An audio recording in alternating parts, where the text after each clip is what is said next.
Why Tennessee may have made the perfect hire to fix their defense. And we'll sit down with A&M's Cashius Howell and Bama's Kadyn Proctor. Locked On SEC starts right now. You are Locked On SEC, your daily podcast on the Southeastern Conference. Part of the Locked On Podcast Network, your team every day. What's up, everybody? Welcome into Locked On SEC. It's great to have you guys along. I'm Chris Gordy. Thanks for making Locked On SEC your first listen every day. Shout out to our everydayers. We are free and available wherever you get your podcast, part of the Locked On Podcast Network. Now, the number one sports podcast network. Today's episode brought to you by FanDuel. If you want to be right in the middle of the action throughout this season, visit FanDuel.com and place your NFL live bets all season long. All right, we're going to talk with Eric Cain from Locked On Vols about this Tennessee process of them hiring defense coordinator Jim Knowles. Big get for them. But first, let's catch you up on some news going on around the conference. And we start over at Vanderbilt as head coach Clark Lea named the SEC's Coach of the Year after guiding his Commodores to their first 10-win season in program history. Obviously, a fantastic season for Vanderbilt. Well-deserved for Clark Lea.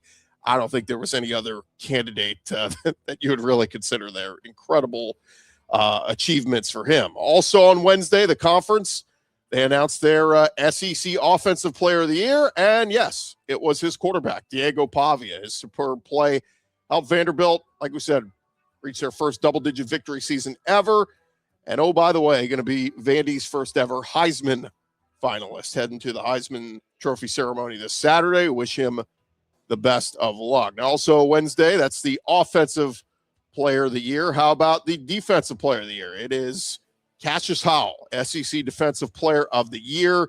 He's a finalist for the Lombardi Award. The Chuck Bednarik leads the SEC in sacks with 11.5 sacks, 14 tackles for a loss, a forced fumble. He's number 2 in the country in pass breakups for defensive ends.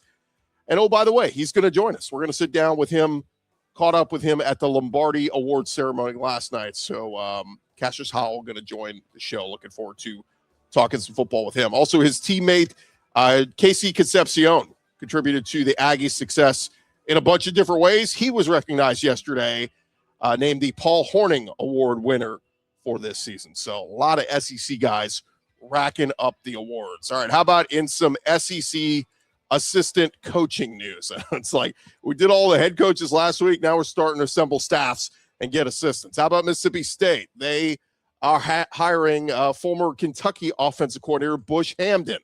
Bush Hamdan going to come in under Jeff Lebby, be his associate head coach for the offense. You have to believe Lebby will draw on Hamdan's bevy of experience in the SEC and Power 4 coaching experience, time in the NFL, to add some new wrinkles to his offense. So nice pickup there for Jeff Lebby and Mississippi State. Let's go to LSU. Lane Kiffin adding to his staff. He's adding a former Florida assistant, Joe Houston. It's not immediately clear what his title will be. Most recently served under Billy Napier as special teams coordinator this season, and last year was Florida's senior special teams analyst. He was also a special teams analyst at Alabama, so you got to think he's going to have something to do with their special teams there. Over at Auburn, Alex Golesh hiring DeMarcus Van Dyke.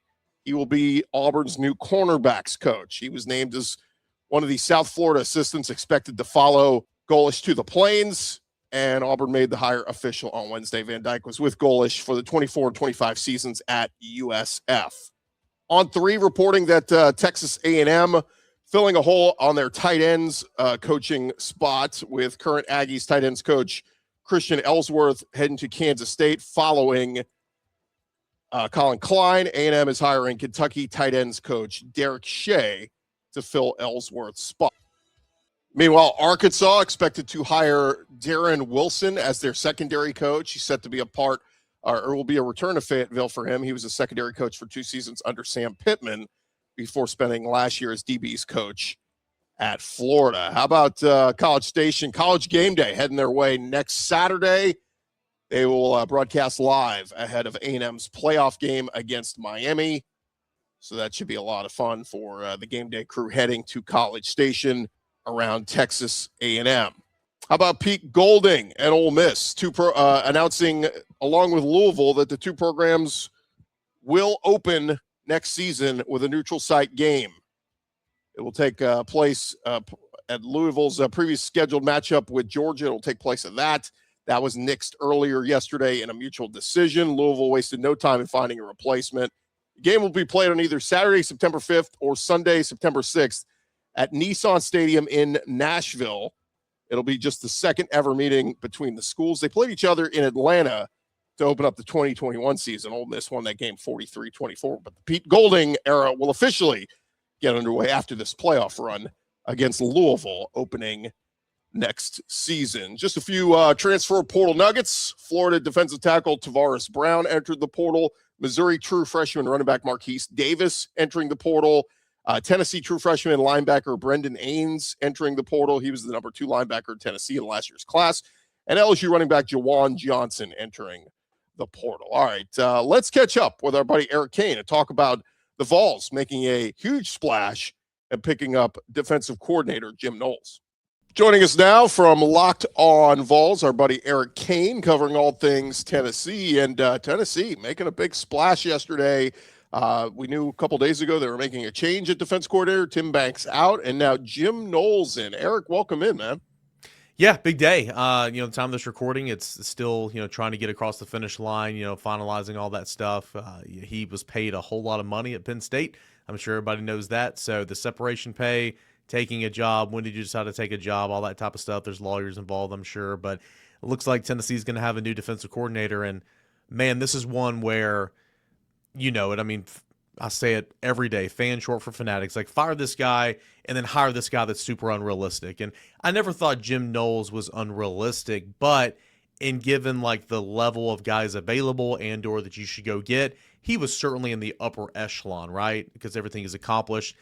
You should never make a hire on optics, or you should never make a hire on fan perception. But sometimes when you do, man, those meet, and it's kind of like a home run hire. And I think this is on paper, this is a home run hire for Tennessee fans, and nothing's guaranteed, but we'll see how it plays out. Let's back up a little bit because, Tim Banks out. I had a buddy who's a Tennessee fan, and he was like, a few weeks ago, he's like, I don't think they'll fire him. He, it was first bad season. It was good last year. So what was the thought on Banks? Because it seemed like last year he did a great job and had a lot of great defensive players. Obviously, the playoff didn't go well, but I think we all expected the defense to take a step back this year, but was it just time for a change? I mean, it was brutal, man. Obviously, you're without your 2 starting cornerbacks who both are very good. One's going to be a first rounder probably, and Jermon McCoy, and your other starting cornerback and Ricky Gibson played 19 snaps in the opener, and he was gone for the year. So you replace those guys with Colton Hood, who turned out to have a really good year. He might be an early round draft pick, and a true freshman in Ty Redmond that played over 700 snaps this year, and he went through some growing pains. So you had injuries at corner. The Boo Carter situation was awful all year long. I mean, that was a starter in the defensive backfield. Safety play was not good. It just wasn't. Linebacker play wasn't good. Defensive tackle, you had some injuries there. But, starting from the front, working your way back, the guys on the interior, the defensive line got pushed around a little bit, not holding their gaps. Linebackers over-pursued, weren't going inside out. Secondary, bad angles, missed tackles. I mean, it was just bad. They were good at, taking the football away, scoring touchdowns on defense. I think like second in the nation with 5 or 6. At one point in time, they were, leading the nation in sacks. And I still think they finished top 10 in sacks, but just not a very good tackling team, not a very good defending the run team. And man, just could not stop the pass. So, and it was frustrating, because it never really got better all year long. So there were some injuries that worked against them, no doubt, but sometimes I think play calling was very curious on 3rd and short. And I don't know, it was one of those where it just goes to show you how things can change in a hurry, right? Tennessee made the college football playoff last year because of the defense. Defense was top 10 defense in the country. It was elite. And it was just a complete 180 this year. And you go from getting extended to making $2.15 million in Tim Banks, and now you're without a job. So it wasn't shocking at all. On the other end, like, Heupel had never fired anybody. This is his first firing at Tennessee. So 5 years in, here it is. And, so I won't say that we thought that he was going to be retained, but certainly is not shocking that Tim Banks is not here. Let's talk a little bit about Knowles, because obviously I think what everybody jumps to is the 2 years ago at Ohio State, one of the hottest names out there. He's the defense coordinator. They win the national championship. He's 60 years old, but you look back through his career, and really, I mean, he's a Northeast guy. From Philly, went to Cornell, and was at Duke for a long time, and really only one stop in the SEC, and that's going back to 2003 as linebackers coach. I want to say that was probably under David Cutcliffe, right? Mm-hmm. So really no connection to the SEC other than that. But is that in this day and age of NIL and all? I mean, I guess, does that even matter? Like, are you really expecting Jim Knowles to go recruit?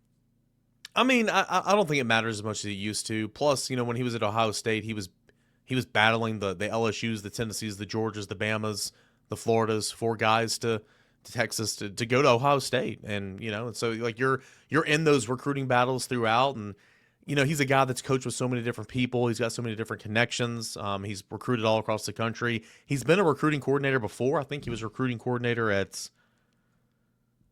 Duke for a little bit at point in times. And again, so like I know this is technically only his second SEC stop, but he's a guy that's been there, done that, and he's coached all 3 levels of the defense as well. So I'm not buying too much stock into that. Plus, as you mentioned, rev share, you got NIL now. There's other factors to help you. These coordinators at Tennessee, they get after in the offseason.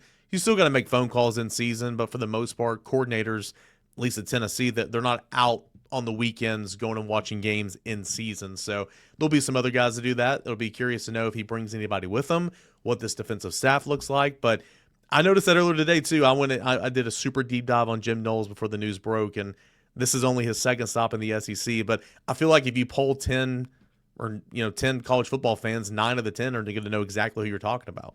Yeah, and he's just a name that's been around a long time, and people seem to like a lot and respect. Any other big changes going to be made this offseason at Tennessee?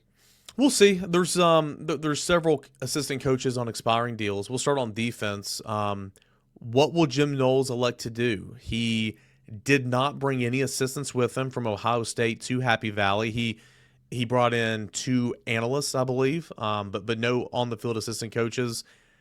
What's that look like there? Rodney Garner's contract expiring. I would assume that he would be fine with Rodney Garner staying here if Rodney Garner wants to stay here. A couple other ones, William Inge, the linebackers coach, who's currently the interim defensive coordinator. He's on an expiring deal. I don't know. A lot of questions we just don't have the answers to right now. So I'll be intrigued to see how he, along with Josh Heupel, wants to assemble his defensive staff. On the offensive side, Kelsey Pope's on an expiring deal, but they're working like crazy to get that done. Joey Halsley's on an expiring deal, the offensive coordinator, and they're trying to get him a new deal because the offense did a really good job bounce backing away. Running backs coach is on an expiring deal. Again, I think like 3/4 of the staff was on expiring deals right now, along with the strength coach. So it'll be intriguing, to see what direction Heupel wants to go in some of those. But I think more than anything, probably the overall consensus is the assistant coaches are probably going to stay intact, depending on what Jim Knowles wants to do defensively. I meant to ask this. What's Aguilar's situation? Does he have another year left? So he has joined Diego Pavia's lawsuits, trying to negate the junior college years from counting against you. He's joined that as a plaintiff. I don't know how all that works, man, to be honest with you. Like, Diego Pavia is not trying to get another year for himself, but his team is still leading that lawsuit. So who's out there lobbying for those guys? Because it's not Pavia right now. Aguilar's clearly not doing it. So we'll see what that happens. I mean, last year it was expedited, and there was a result to that case for Pavia and all the rest of the blanket guys who got waivers. Joey Aguilar, Star Thomas, Miles Kitzelman from Tennessee. That was resolved on December the 14th. Does it get resolved this month? If it's not before the transfer portal, I think you have to assume that you can't count on him, right? So Right. That is very much a wild card right now. Who else leads the quarterback room for Tennessee, if any? If you have to have 3 scholarship quarterbacks, so I'm expecting probably a reserve to go in the transfer portal when it's open. Faison Brandon, the 5-star's coming in here. G-Max coming in here. You like him, or he's already here, the 4-star redshirt freshman. And if that's the case and you don't have Aguilar, I expect Tennessee to go to the transfer portal and explore options there, because you have an offense that is going to return a lot on the offensive line, a couple of running backs, Mike Matthews and Braylon Staley. You got a lot to work with offensively. You just kind of need another Joey Aguilar to kind of put it together. Yeah, at least the proof is out there. The Josh Heupel, look, if you're a halfway decent quarterback, we're going to get the most out of you. So that will be fascinating to see. Last thing for you, I just wanted to ask you this for our Auburn fans. I know I asked you via text, but give us a little scouting report on Alex Golesh. Seems to be putting together quite a staff there at Auburn, and a lot of Auburn fans super excited. Yeah, I went on Locked On Auburn last week and talked to Zach and his audience. I think that Auburn fans are going to, winning, obviously, if you're winning, you're in love with anybody. If you're losing, you hate everybody. But I think Auburn fans are going to like him. He's a guy that you can really rally behind. He's innovative offensively.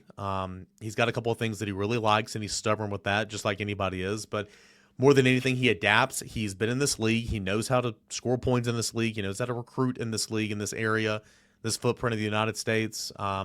He's going to run the crap out of the football. I think he even said something like that in his opening press conference. He is going to run the football. They'll have wide splits. That really helps in terms of running the football.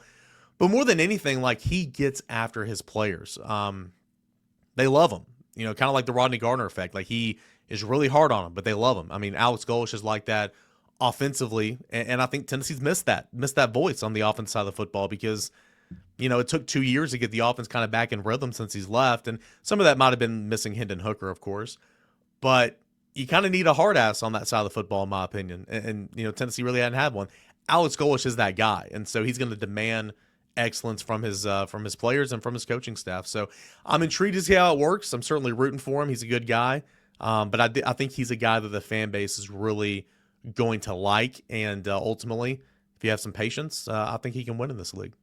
It's also a move that I couldn't help but think, Eric, down the road, if he has success there at Auburn and Heupel either gets fired or moves on to a bigger job, or I don't know, I could see that fall fans calling for Golesh to come to Rocky Top down the road. No doubt. So, if Tennessee goes 8-4 next year, for sure, it'll be on every message board. It'll be on X and everything about how they want Heupel out, want Golesh in, or somebody else. So he certainly will have that experience in this league again. Eric, always good to catch up, man. Thanks for the time. Thank you. All right, more Locked On SEC coming your way after this. Hey, the holidays are officially here, which means gift hunting season is on. And if you want something meaningful, personal, and guaranteed to get a reaction, Aura Frames is the gift that delivers every time. It's not just something you wrap. It's a way to share memories, because Aura isn't your average picture frame. You could preload the frame with photos before gifting it. So when they plug it in, the memories are already there. No apps to figure out, no setup headaches, just instant smiles. If you got grandparents, parents, newlyweds, anyone who loves photos, you're looking for a gift this holiday season, it is the gift that actually gets used, not forgotten in a drawer for a limited time. Save on the perfect gift by visiting auraframes.com. Get $35 off Aura's best-selling Carver matte frames, named #1 by Wirecutter, by using our promo code COLLEGE at checkout. That is auraframes.com. Promo code COLLEGE. This deal is exclusive to listeners, and frames sell it fast. So order yours now. Get it in time for the holidays. Support the show by mentioning us at checkout. Terms and conditions apply.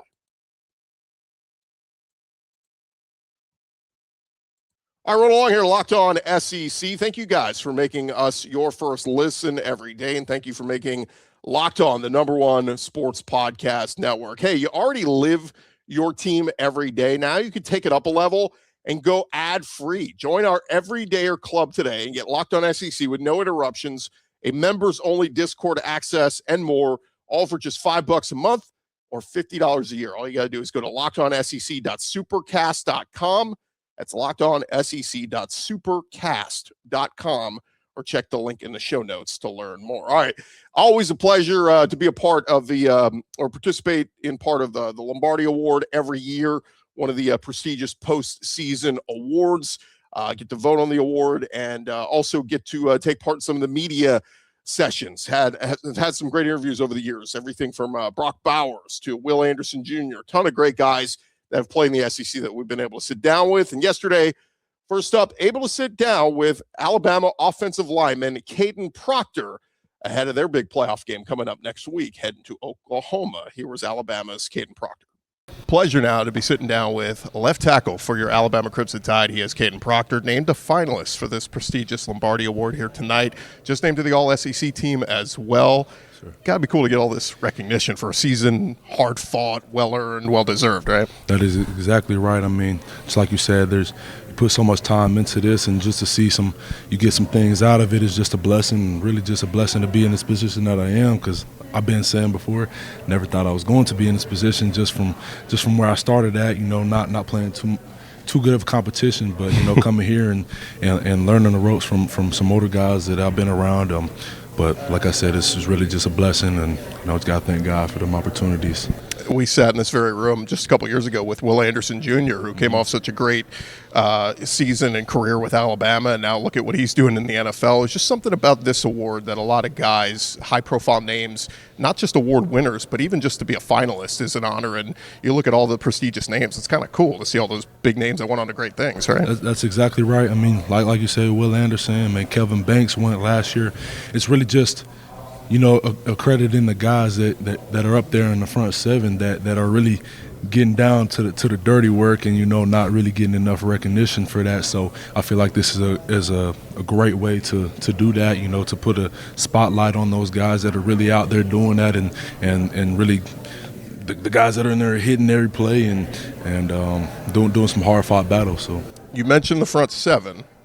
You ain't just a left tackle. You've been playing some multiple spots this year. What's that been like, getting to line up at wide receiver and running back and fullback? I feel like it's just really a testament to my athletic abilities, like just going out there and showing that offensive lineman, putting on for the offensive lineman that we're not just normal guys. Like we have good hands, we have good feet. Like you have to have good hands and good feet to be an offensive lineman, to punch, to actually strike through somebody, and to mirror somebody like basketball.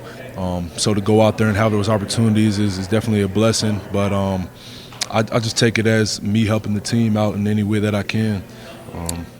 So how many positions? So you played wide receiver, you played running back, you played basically fullback, right? You were a blocker. Yeah, fullback. You did Wildcat. Wildcat QB, done tackle over, so tied in-ish. So I mean, done played every position. So and it speaks really well of the guys you have behind you as well, for you to be able to come out of the left tackle spot, have somebody else come in for you to do that, right? That's exactly right. I mean, those guys have put in the work too, and even sometimes they're guys that haven't been playing all game, but they have to be ready at any moment to go out there when my name is called. So they've done a really great job at that, and they've honed into the process and have been ready and stepped up. So I'm proud of those guys. I saw you throwing the ball around with Marty Smith a couple weeks ago. That's right. Work on that arm. Maybe we'll see a pass eventually, right? I don't know, man.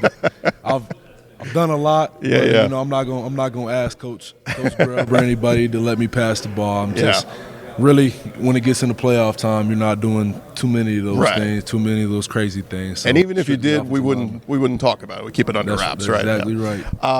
Tell me a little bit. I heard you lost a ton of weight after week one, right? Was that kind of that loss to Florida State made you say something's got to change here? Well, I would say really based off of how I felt after that game, I felt like I was moving slow and I wasn't playing like myself, and I knew that, but I had Tyler Booker and J.C. Latham call me a couple of days after that, and it was like, dude, like this is everything that NFL is looking at right now is your weight, and they're saying you have weight problems, and it showed up versus Florida State.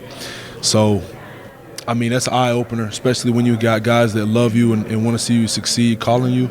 Like I said, it's an eye-opener, and that's really all it took to really get me to hone in and lock in and lose that weight. And since then, I've lost 30 pounds since the Florida State game. So, I'm very proud of myself for that. Not as many Krispy Kreme donuts anymore, huh? Not at all. not at all, man. And if somebody does ask to go to Krispy Kreme, you gotta have that intent and focus and be locked in and say no. It's hard, but you gotta say no. I'm struggling with the just say no right now. Talk about that stretch you guys had beating the 4 ranked opponents with no bye week. I mean, that's got to be ultimate. Like everything on the game plan side, all that's got to be taken care of. But I imagine you got to be taking care of your body as well, because that was a grind, man. Exactly, and not even just in that stretch, but really the whole season's a grind. It doesn't matter what team you're playing, but especially in those couple games where you're playing ranked teams back to back to back. That just tells you how tough the SEC is, and it doesn't matter. South Carolina, what they only won, five games this season, but they're one of the toughest teams out there. I promise you that, especially the guys that I win against. So it really doesn't matter the record. I mean, it's just the SEC is tough, and it's going to be like that every year, in and out, from the top to bottom.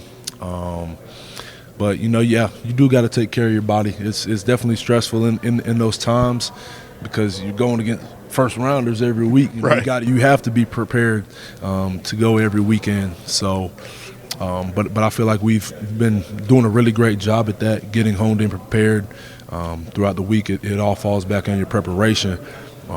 So take credit into that for the team doing that, and beating some really good teams on the road and at home. So. Talk to me a little bit about Ty, because I talked to him at the Manning Passing Academy. He talked about really wanting to embrace and be that leader this year, and he's proved it and then some for you guys. But what have you seen from him and his growth throughout this year? I would say whether through the ups and downs, he makes sure on the sideline to come up to you and be like, yo, we're all right. You have to have that in a leader. When things aren't going your way, he's going to make sure to come over and lay it out for you and let it be known that we're not doing the best to our capabilities. But it's really just that he's that vocal leader that we need in the locker room before the games and after the games. He's got something to say. I mean, it really kind of ties back to Coach Saban. He says a lot of those things that he learned from Coach Saban, and even does some of his mannerisms. But I'm really proud of him as a player and as a man. I mean, that's Alabama football does a great job of prepping us for life after football too. So he's been doing a really great job at that. Just give me a quick thought. Obviously, you guys have this week off, and then you get ready for the playoff game, playing a team like Oklahoma, a team you just played a couple weeks ago. I guess there's got to be pros and cons to it, right? You kind of know their tendencies, they know yours, but is a lot of it going back, looking at that film and kind of seeing what worked, what didn't work? Yeah, I mean, you just got to look back at it and figure out, not focusing on the good plays, but focusing on the things that you can fix from that game and what they took advantage of. But like I said, it really just falls back to your preparation and how you practice that week, and then you'll be ready to go. So we got to really hit it hard, go in there, and we know we're going to be in a tough environment in their stadium. And I know they're going to bring that. I mean, you saw they canceled class for, to have everybody out there. So, it's going to be electric out there. It's a night game. It's on Friday. We're the only ones playing on Friday. So there's going to be a lot of people watching, and it's going to be very hyped up. And, they're a really good team. You being from Iowa, though, I guess the cold doesn't bother you, right? I wouldn't say that. I do not like the cold.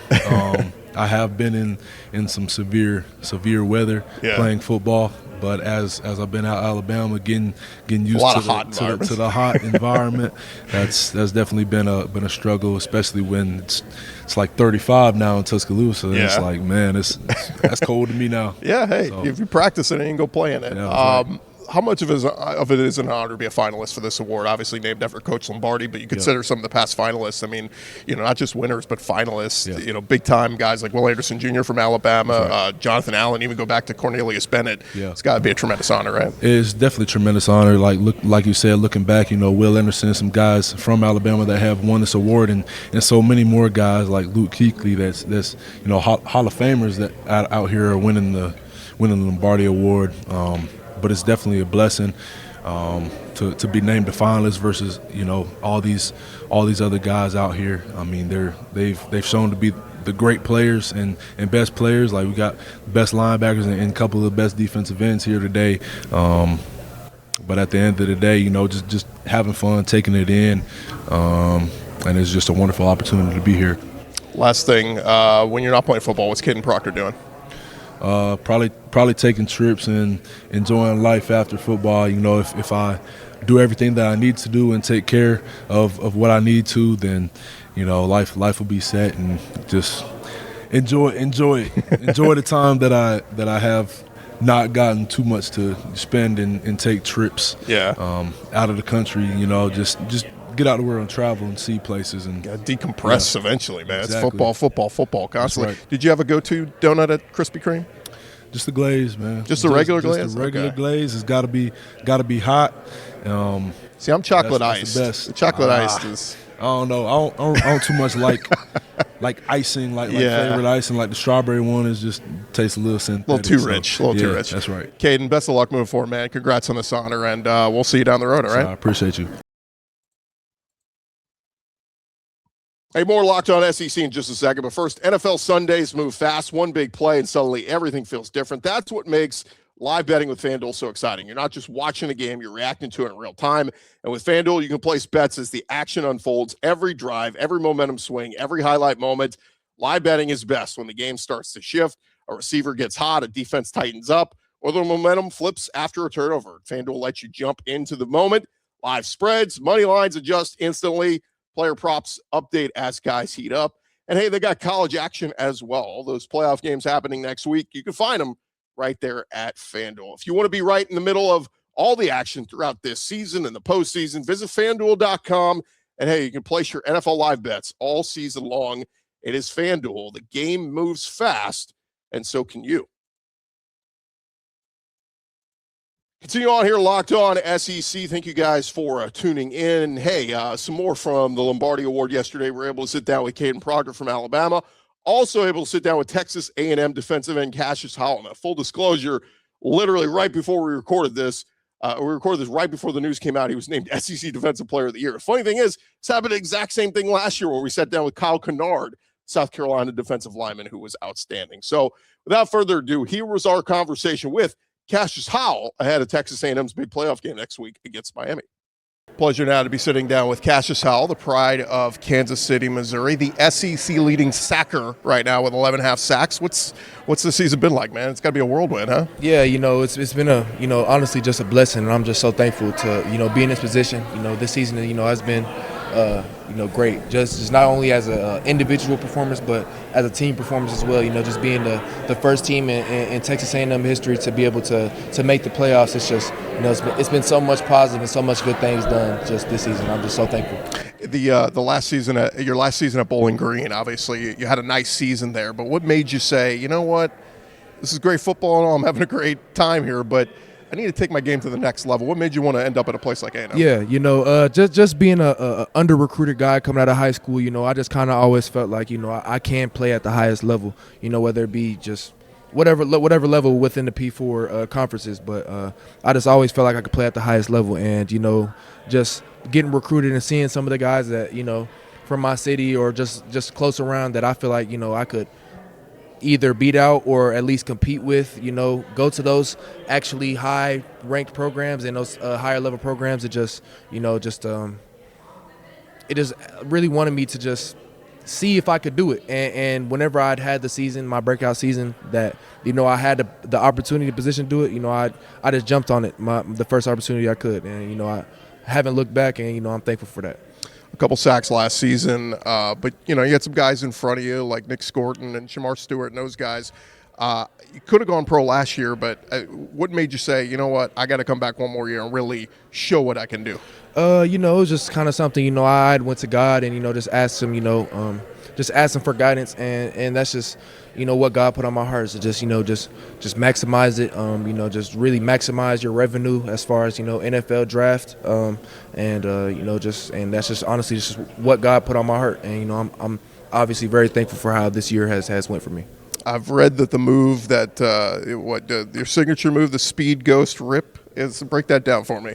Yeah, you just kind of, I mean, my guy, Coach Stan, he's, definitely been a very, very, very helpful, coach to me this year. And just regarding my pass rush, we watch guys like TJ Watt, guys that are so efficient at the highest level, that level being the NFL with that ghost speed rip move. And, it's just, kind of to walk you through it, you get off the ball as fast as you can. The speed is going as fast as you can. Yes. And ghost is what? The ghost, you want to give the offensive tackle the illusion that you're gonna go power. So whenever you go that ghost, you throw your flash, whether it be one or two hands. Gotcha. And right at that point of contact, right at that point of attack where the contact's gonna happen, you just kind of. I'm not going power, my guy. I'm still going speed. And you just kind of just do it like that, and just obviously rip and reach, and just hope to finish on the quarterback. How special has this A&M group been this year? I mean, it's been, I think we've all been wild saying, my gosh, how do they keep doing this? Yeah, it's been a great year for us this year. We've, broke a lot of records, done a lot of things that no other team in A&M history has done, and just, it's just been great with these guys this year. Just we're such a tight group of kids, tight-knit group of kids and teammates that, we're just, you know, we're just so bonded, and the culture is just so good. You know, I'm so thankful for these guys. I'm so proud of the guys and everything that they did this year. I got to think you loved the blue collar aspect of Coach Elko too. I mean, Yeah. I remember hearing his first recruiting trip. He pulls up, it's just him and his pickup truck. There's nobody with him. There's no entourage. It's just him. That had to appeal to you, right? Yeah, most definitely. You know, and that's one of the main reasons why I ended up committing to A&M is like, you know, I mean, you know, as I was, you know, taking my visits around, you know, it's the SEC. Everyone's going to have nice facilities. Everyone's going to have the top of the top trainers, top of the top strength, top of the top nutrition. But the one thing that stood out from A&M from the others was just the, I don't know, just like you said, just the vibe that I got from the coaches. You know, that just felt like real people that, you know, actually, you know, had my best interest in mind. And, you know, it just ultimately led me to come here. So. Give me a quick thought on this playoff game. Obviously, you're playing a really good Miami team, but early kickoff. But to me, it feels like a home playoff game at Kyle Field.